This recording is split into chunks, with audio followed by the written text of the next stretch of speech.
예수 그리스도로부터 오는 은혜와 평강이 이 자리에 계신 여러분과 함께 하시길 주님의 이름으로 축원합니다. 예수님은 참 엉뚱합니다. 오늘 복음서 본문인 누가복음 15장을 읽어보시면 전체에 세 가지의 비유가 나옵니다. 세 가지 이야기가 사실은 우리는 아무렇지도 않게 있지만 아주 엉뚱한 비유들입니다. 첫 번째 이야기인 잃은 양 비유만 놓고 봐도 엉뚱한 구석이 한두 군데가 아닙니다. 가만 생각해보면 99마리는 그냥 놔두고 한 마리 양을 찾으러 가는 목자가 과연 있을까? 이리 때가 나타날 것을 생각한다면 차라리 한 마리쯤 포기하는 것이 경제적이고 이성적일 텐데, 이 목자는 지금 99마리 양의 목숨은 안중에도 없는 것처럼 보입니다. 그것뿐입니까? 세 번째 비유인 탕자의 이야기는 그렇다 쳐도 양 한 마리 값이 얼마나 대단하길래, 동전 하나가 얼마나 대단하길래 그거 하나 찾았다고 벗과 이웃을 다 불러 모아서 총동원 잔치를 벌이는지 모르겠습니다. 정말 이런 사람이 있을까요? 누가복음 15장에는 이렇게 세 가지 비유가 나오지만 모두 다 공통적으로 우리가 생각하는 그런 수입과 지출이라고 하는 면을 전혀 고려하지 않는 아주 엉뚱한 이야기입니다. 그런데도 예수님께서는 너무 넉살 좋게 이 이야기를 쭉 그냥 아무렇지도 않게 말씀을 해 나갔습니다. 근데 사실 이렇게 낯설고 엉뚱한 이야기임에도 불구하고 우리 역시 이 낯선 말씀을 읽으면서 전혀 낯설지 않게 그냥 흘려버립니다. 심지어 이렇게 낯설고 엉뚱한 구석은 전혀 고려하지 않으면서 그저 잃어버린 양 한 마리, 잃어버린 동전 하나, 잃어버린 아들 한 명, 이 비유를 너무 쉽게 전도와 부흥의 근거로 설교합니다. 그러면서 아멘 하면서 성경을 덮어버립니다. 더 이상 생각하지 않습니다. 그런 다음에 단박에 이 설교를 들은 다음 곧바로 교회에 다니지 않는 남편, 아들, 딸, 그 딸을 잃어버린 양, 잃어버린 아들, 잃어버린 동전으로 떠올리게 됩니다. 그리고 즉시 이 불쌍한 양들을 교회로 데려와서 교인 등록을 시키면 모든 것이 다 완벽하게 된 것이고 예수님의 명령에 순종하는 일이라고 우리는 그렇게 믿어왔습니다. 정말 그럴까요? 누가복음 15장 비유를 과연 이렇게 교회 부흥, 전도의 명령으로 거기서만 딱 끝나는 것을 우리가 읽는 것이 올바른 독법일까요? 글이라고 하는 것은 항상 글 속에는 글쓴이의 마음이 담겨 있습니다. 그래서 글을 읽는다라고 하는 것은 항상 글 쓴 사람이 그 마음을 헤아리는 것입니다. 그런데 종종 글 쓴 사람의 그 마음과 그 생각을 이해하려고 하기보다는 전혀 다른 의미로 엉뚱한 곳에서 그 의미를 찾아내는 사람들, 오독자들을 만나게 됩니다. 제 기억에는 아마 제가 초등학교 3학년 때 극장이라고 하는 곳을 처음 가봤습니다. 군산에 있는 제1극장이라고 하는 곳인데요, 여기서 처음 본 영화가 태권브이였습니다.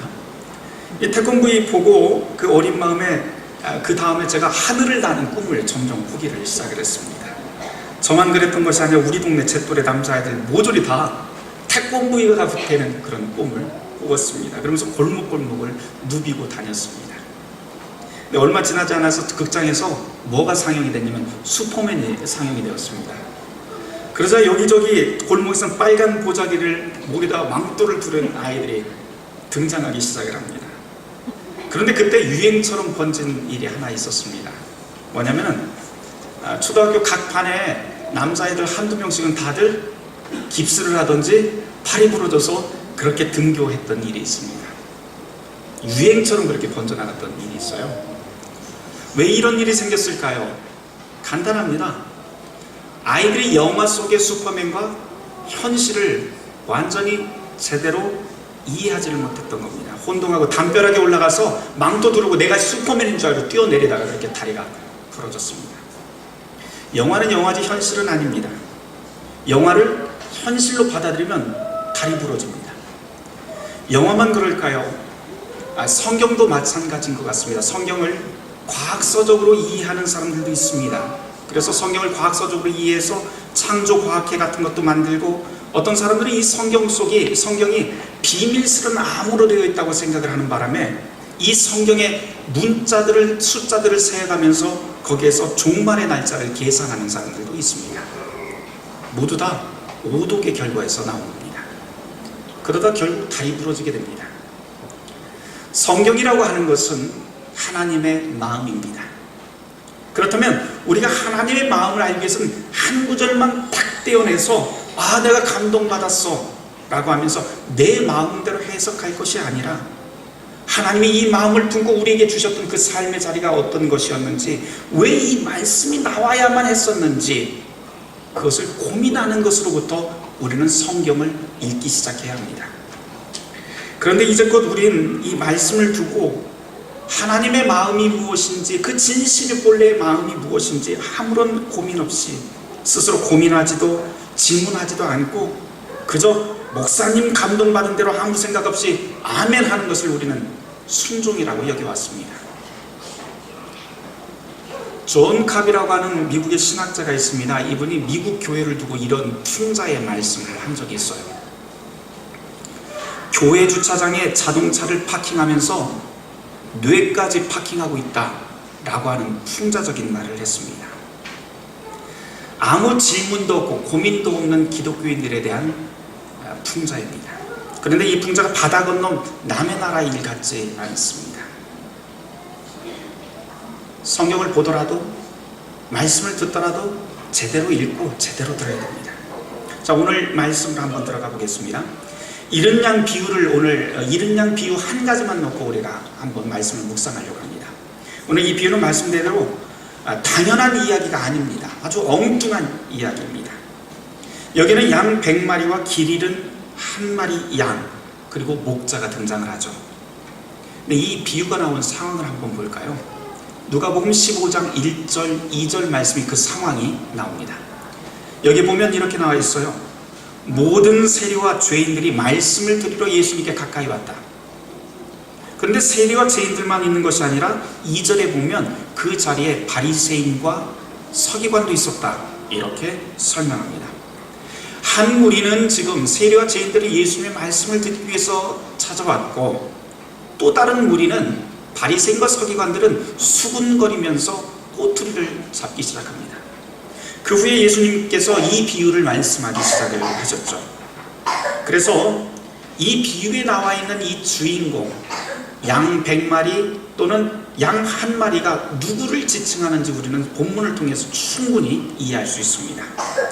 다시 말해서 세리와 죄인들이 잃어버린 한 마리 양을 지칭하고, 7절 말씀을 보면 회개할 것 없는 의인 99이라고 하는 풍자의 말로 하고 있는 것이 바로 서기관과 바리새인들을 지칭하고 있습니다.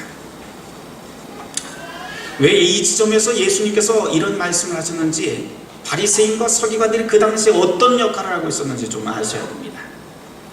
바리새인들은 종교적 열성이 유별났던 사람들이죠. 서기관은 요즘 말로 하면 성경 지식이 아주 해박한 신학자에 해당합니다. 이들 모두 예수님 당시의 사회에서 종교적으로 존경받고 율법의 명령된 대로 금식도 잘하고요, 11조, 예배, 기도생활, 구제사업에 매우 열성적이었던 부류들입니다. 그래서 어딜 가나 대접받았던 일종의 종교사회 기득권이라고 할 수 있습니다. 그 반면에 반대쪽에 서 있는 세리와 죄인들은 또 어떻습니까? 세리라고 하는 말 다 알다시피 세금 걷는 세관원입니다.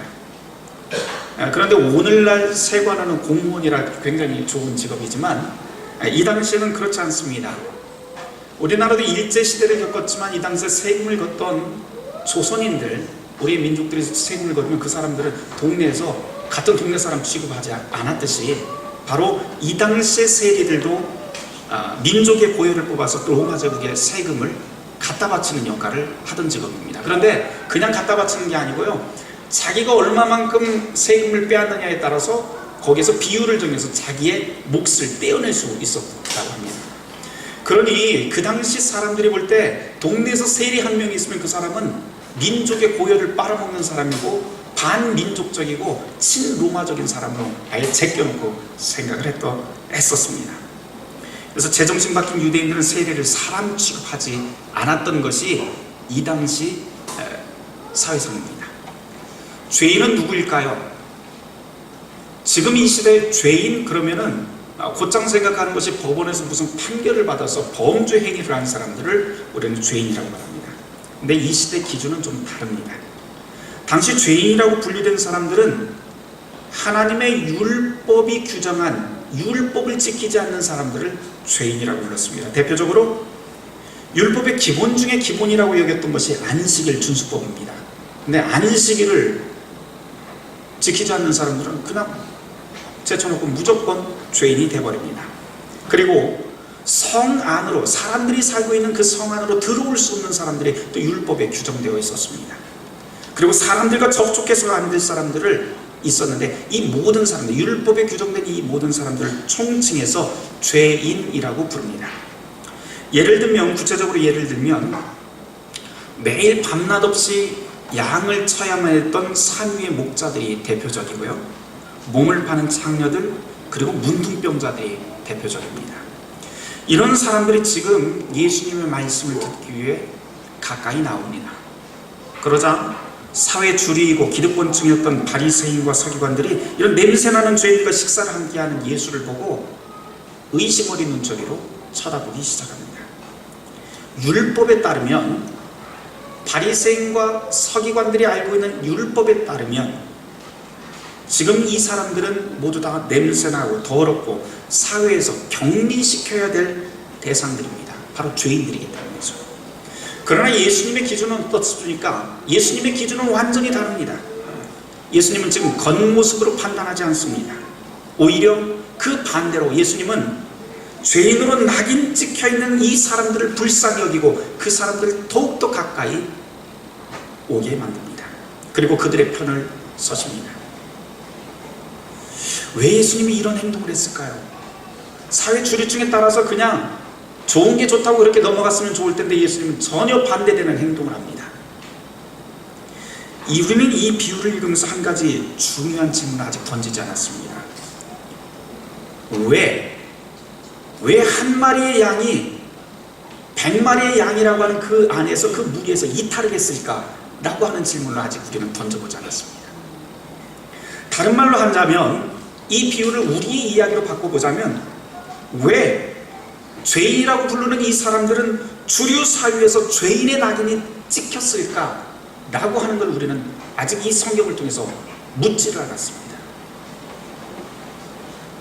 당시 시대가 어떠했는지 한번 생각해 보려고 합니다. 예수님이 살던 시대는 식민지 시대입니다. 로마가 통치하던 때입니다.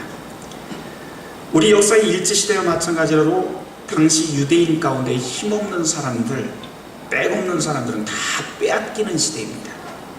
한 예를 들면 예수님의 아버지인 요셉, 이전에도 제가 잠깐 말씀을 드렸죠. 예수님의 아버지인 요셉의 직업은 보통 우리가 목수라고 알고 있습니다. 성경에 테크네라고 하는 용어로 되어 있기 때문에 목수로 그렇게 번역을 했는데요, 사실은 이 아버지의 직업은 농부입니다. 소작농이었던 요셉이 땅을 빼앗기게 되는데, 다행히 가지고 있던 그 손재주가 있었기 때문에 그 손재주로 이것저것 고치는 일을 합니다. 기술자인 거죠. 그래서 이것저것 뭐 집안에 무슨 이웃집에 뭐가 부서졌다면 가서 못질도 하고 대패질도 하고 하는 그런 손재주를 가졌습니다. 그래서 이것을 통칭하는 말이 테크네라고 하는 목수로 번역한 그 용어입니다. 예수님의 아버지인 이 요셉은 이 손재주로 먹고 사는데 그냥 별 지장 없이 살았던 것 같습니다. 그런 가정에서 예수님이 자랐고요. 그런데 대부분의 경우에는 손재주가 다 있는 건 아니죠. 대부분의 경우에는 자기 땅을 잃은 소작농들이 남의 집 종살이로 들어갑니다. 그리고 거기서 힘겹게 입에 풀칠을 하며 삽니다. 그것도 어렵다. 그러면 어떻게 돼요? 다 잃어버리면 도적대가 됩니다. 또 그런 사람들 가운데는 또 의식이 좀 있는 사람들은 열혈당이라고 하는 독립투사 조직 속에 들어가게 됩니다. 그렇게 해서 싸우던 것이 바로 예수님 당시의 모습입니다. 또 어떤 사람들은 입에 풀칠하기 위해서 목자가 되기도 했습니다.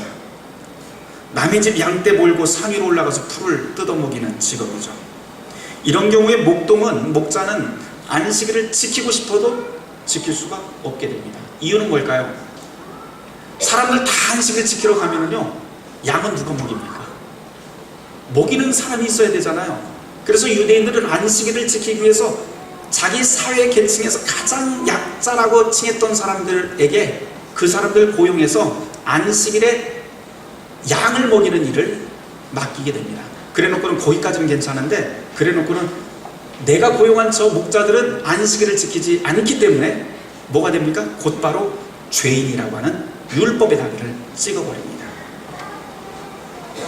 모든 것을 빼앗긴 여자들의 경우에는 더 심각했습니다. 먹고 살기 위해 몸을 파는 직업을 택해야 됐고, 계산이라도 좀 할 줄 아는 젊은 남자들은 민족의 반역자가 되는 것을 뻔히 알고도 세일이라고 하는 직업을 택하게 됩니다. 이게 모두 다 악한 식민지 시대라고 하는 그 사회 구조 안에서 벌어진 일들입니다. 반면에 돈 좀 있는 사람들, 힘 있는 사람들은 이거 기가 막힌 호기입니다. 자기들의 재산을 불릴 수 있는 기회가 되고요, 자기를 더욱더 돋보일 수 있는 기회가 됩니다. 로마 제국에 조금만 아부하고 조금만 더 빌붙으면 권력을 더 나누어 가질 수 있고, 종교 권력까지도 독점해서 자기를 돋보이게 할 수 있었기 때문에 여기 힘을 쏟습니다. 그래서 일주일에 3번 금식, 안식일을 정확하게 지키고 율법이 정한 대로 정확하게 구제헌금을 자랑하면서 했던 사람들이 바로 이 그룹입니다. 그러면서 이들끼리도 누가 더 잘났는지 경쟁하면서 내가 더 의롭다고 목에 힘을 준 부류가 바로 바리새인과 서기관들입니다. 이게 당시 예수님 당시의 사회상입니다. 여기에 바리새인과 서기관을 한 가지 더 언급하자면, 이 바리새인과 서기관은 사회 전체에서 1%도 안 되는 사회 엘리트 계층에 속한 사람입니다. 그 계층 중에서도 사회 권력층이 아니라 바로 종교 권력층에 해당하는 사람들이 바리새인과 세일입니다. 바리새인과 서기관입니다. 나머지 99%는 힘없는 사람들이죠. 그런데 예수님은 잃어버린 양을 되찾는 이 비유 속에서 99%를 가지고 있는 1%를 박수치면서 받아들이는 것이 아니라 1%의 권력자들을 99마리의 양으로 비유해버립니다. 세상에서는 이 1%의 사람들이 온갖 영광과 온갖 좋은 것들을 다 누리고 있지만, 하나님의 나라에서는 완벽한 자리바꿈이 일어나게 됩니다. 영광의 자리에 누가 있게 됩니까? 바로 죄인으로 내몰린 가난하고 불쌍한 사람들이 영광의 자리에 앉게 됩니다. 그렇다면 예수님은 왜 이렇게 가난하고 약한 사람들의 편을 들고 종교 권력자들을 그렇게 못마땅하게 생각했을까요? 여기서부터가 중요합니다. 바리새인과 서기관들은 하나님의 말씀으로 먹고 살던 사람들입니다. 그런데 이 사람들이 목에 힘을 주기 시작한 것은 하나님의 말씀을 자기 밥벌이로, 자기 이득을 위해서 오용하기 시작한 때부터 시작합니다. 하나님을 사랑하고 내 이웃을 내 몸과 같이 사랑하라고 하는 하나님의 그 진심은 접어두고, 어떻게 하면 내가 더 경건하게 보일까? 어떻게 하면 내가 더 신앙인처럼 보일까? 어떻게 하면 내가 하나님을 잘 믿는 것처럼 보일까? 어떻게 하면 내가 더 의로워질까? 의롭게 보일까? 하면서 자기를 돋보이는데 온갖 율법을 더 덧붙입니다. 돈 있고 힘 있고 여유 있는 사람들만 지킬 수 있는 법을 만들고요, 이것을 지키지 못하는 사람들은 모두 다 죄인으로 낙인 찍어버립니다. 목자가 가장 대표적인 얘기죠. 오직 나만 의인, 오직 나만 경건, 오직 나만 하나님 말씀대로 사는 자라고 교만 떨던 사람들이 바로 이 부류입니다. 이런 사람들이 힘을 가진 곳에서는 진실을 말하고 싶어도 말할 수 없는 사회가 되어버립니다. 예수님처럼 진리를 말해도 결국은 처형대로 끌려가기 일쑤입니다. 왜냐하면 이 1%의 기득권자들이 모든 소통을 통제하고 가로막기 때문입니다. 그런데 그 1%가 항상 하나님의 말씀을 앞세워서 움직입니다. 이런 곳에서는 의도치 않은 죄인들이 마구 만들어지게끔 되어 있습니다. 예수님 시대에 우리가 죄인이라고 부르는, 성경에서 부르는 이 죄인들의 대부분이 다 이렇게 악한 사회 구조가 만들어 놓은 죄인들입니다. 어디 예수님 시대뿐입니까? 우리나라의 조선 역사를 보더라도 왕이 찬탈을 했던 수양대군이나 공안정국을 통치한 대통령들이나 전두환 같은 쿠데타의 인물들, 국민의 소리에 귀를 막고 감시하며 그럴싸한 논리로 진리를 막고 버티는 정치 지도자와 그 추종자들이 바로 여기에 나와 있는 바리새인입니다. 이런 바리새인들이 득세하는 곳에서는 늘 의도치 않는 죄인들이 양산되게 됩니다. 진실을 말하고 정의를 외치는 순간 그 사람은 죄인의 낙인이 되어 끌려갑니다. 세상 정치판만 그런 것 아닙니다. 제가 2013년도에 한국기독교협의회에서 개신교 역사 130년을 회고하면서 그때 소장 박사들이 한국의 개신교 역사를 100가지 사건을 추려서 책을 만들어서 출판한 일이 있습니다. 그 책 제목이 기독교 한국에 살다 라고 하는 책입니다. 근데 그 출판 기념회에 제가 간 적이 있습니다. 근데 뭐 이런저런 이야기를 하다가 같이 이제 그 학자들 그 집필한 사람들이 앞에서 있고 플로어에서 질문이 나옵니다. 근데 질문 중에 이런 질문을 플로어에서 하더라고요. 이상한 게 있습니다. 지금 나온 이 책이, 이 두꺼운 책이 100가지의 기독교 사건들을 정리했다고 했는데 지금은 2013년도인데 왜 이 책에 나온 사건은 1992년도로 끝나나요? 라고 이렇게 질문합니다. 그러자 집필자 중에 이 위에 있었던 한 사람이 이런 대답을 합니다. 90년대 이후로 한국교회엔 더 많은 사건들이 있었던 게 분명합니다. 그리고 심각하고 부정한 일들이 그 이전보다 훨씬 더 많았습니다. 그런데 저희가 집필하지 못한 그 이유는 대부분의 경우 그 범죄를 저지른 사람들이 아직 살아있기 때문에 쓰지 못했습니다. 이런 이야기를 합니다. 출판회가 끝나고 나서 몇몇 집필자들과 함께 담소를 나눌 기회가 있어서 개인적으로 제가 물었어요. 그것뿐이냐고, 단지 그것뿐이냐고, 쓰지 못한 이유가, 그 92년도에서 마친 이유가 그것뿐이냐고 했더니 아주 솔직하게 이야기를 하더라고요. 실은요, 이 바닥이 아주 좋아서 그대로 말하면 학교에서도 쫓겨나고 교회에서도 쫓겨납니다. 이래요. 여러분, 내쫓는 사람이 누구일까요? 이 학자들을 내쫓는 사람들, 진실을 말하는 사람들을 내쫓는 사람들이 과연 누구일까요? 바로 지금 교단과 교회에서 그리고 학교에서 힘을 쓸 만한 사람들입니다. 이 사람들 눈밖에 나면 학자들조차도 진실을 말할 수 없는 지경이 되어버린 게 지금 우리가 살아가고 있는 사회입니다. 다른 말로 하면 우리의 교회는 지금 바리새인들로 득실거립니다. 뭐 다 지난 다음에 지금에서야 하는 말이지만 제가 볼 때 그 당시에 그 책은요, 국내 젊은 교회 역사학자들이 심혈을 기울여서 만든 아주 좋은 책입니다. 구성도 아주 특별했어요. 그런데 당시 출판 기념회를 하기는 했는데 결국 정식 출판은 못했습니다. 책이 나왔는데 시중에 깔리지를 못했습니다. 왜 그랬을까 여러 가지로 추측을 해봅니다. 아마도 이 책에 담긴 여러 사건들과 연관됐던 사람들이 아직 살아있고 그 사람들이 압력을 넣었던 것 같아요. 방금 말씀드린 것은 하나의 작은 표본이지만 이렇게 한국교회를 장악한 바리새인들은 진실이 우리 안에서 통용되는 것을 바라지 않습니다. 학자들의 세계뿐만 아니라 교회 강단에서조차도 진리에 대한 질문하고 진리에 대해서 질문하고 성도들이 고민하는 것을 목사들은 별로 바라지 않습니다. 모든 성경의 가르침은 오직 한 가지의 주제, 교회가 부흥하고 교회가 성장하는 대로 그리고 인생 역전을 할 수 있는, 인생 성공할 수 있는 매뉴얼로만 그렇게 가르치고 있는 것이 지금 현 시대의 교회입니다. 그러면서 이것이야말로 성장, 부흥, 인생 역전의 성공만이 하나님의 말씀이고 목사에게 순종하는 것만이 좋은 신앙이라고 그렇게 가르칩니다. 성경이 어디 그런 거 가르칩니까? 성경의 가르침, 진리와 진실을 향한 종교개혁자들의 그 정신은 눈꽃만큼도 찾아볼 수 없게 되었습니다. 고민하고 질문하는 신자들이 있습니다. 목사님, 이거는 정말 이상한데, 목사님 설교하셨는데 이거 정말 이상합니다. 어떻게 된 겁니까? 그런데 그렇게 질문하는 사람들은 곧장 목사의 권위에, 아니 하나님의 권위에 도전하는 자로 매도당합니다. 그리고는 지옥에 떨어질 죄인이 되어버립니다. 더 이상 교회에 발붙이지 못할 상황이 되어버립니다.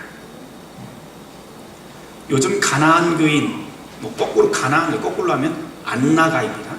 안나가 교인, 교회 안 나가는 교인들, 노마드 교인이라는 말도 있죠.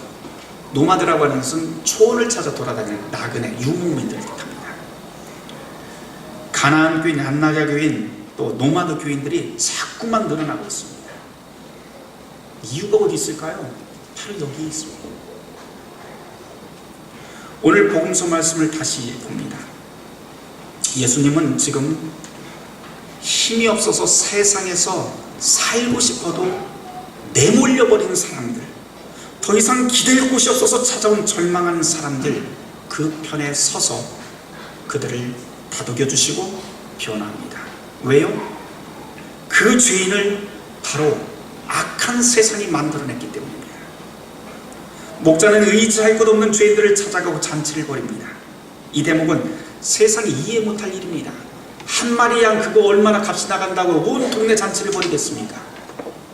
그런데 하나님은 다릅니다.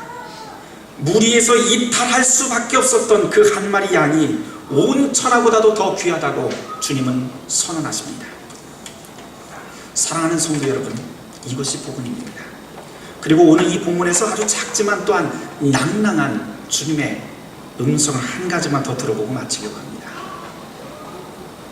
주님은 바로 우리의 목자 되십니다.